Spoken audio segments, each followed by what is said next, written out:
చంద్రబాబు శ్రీకాకుళం పర్యటనపై మంత్రి సిద్దిరి అప్పలరాజు సెటైర్లు వేశారు. 14 సంవత్సరాలు సీఎంగా ఉన్న చంద్రబాబు శ్రీకాకుళం విజయనగరం జిల్లాలకు ఏం చేశారని ప్రశ్నించారు.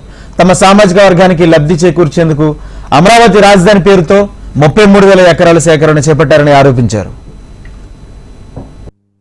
14 సంవత్సరాలు ముఖ్యమంత్రి పదవీ కాలం పూర్తి చేసినటువంటి తరుణంలో ఆయన రిలీజ్ చేసినటువంటి పుస్తకంలో, ఆయన చేతుల్లో రిలీజ్ చేసినటువంటి ఆ పుస్తకంలో చివరి స్థానాల్లో శ్రీకాకుళం విజయనగరం ఉంటే మరి చంద్రబాబు గారి 14 సంవత్సరాలు ఏం చేసినట్టు?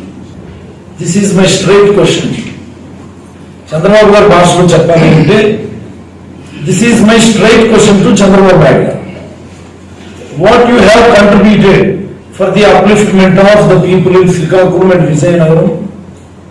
విశాఖపట్నం మైనస్ వైజాగ్ అంటే విశాఖపట్నం సిటీ రిమూవ్ చేసేస్తే రూరల్ విశాఖపట్నం ఎస్వై జిల్లా, ఈ జిల్లాలకి ముఖ్యమంత్రిగా నువ్వు చేసింది ఏంటి అని చాలా సూటిగా అడుగుతా ఉన్నాను. It's my straight question. What you have done, what you have contributed, how you have contributed. ఎందుకు ఆ జిల్లా ప్రజలు వలస వెళ్ళిపోతా ఉన్నారు?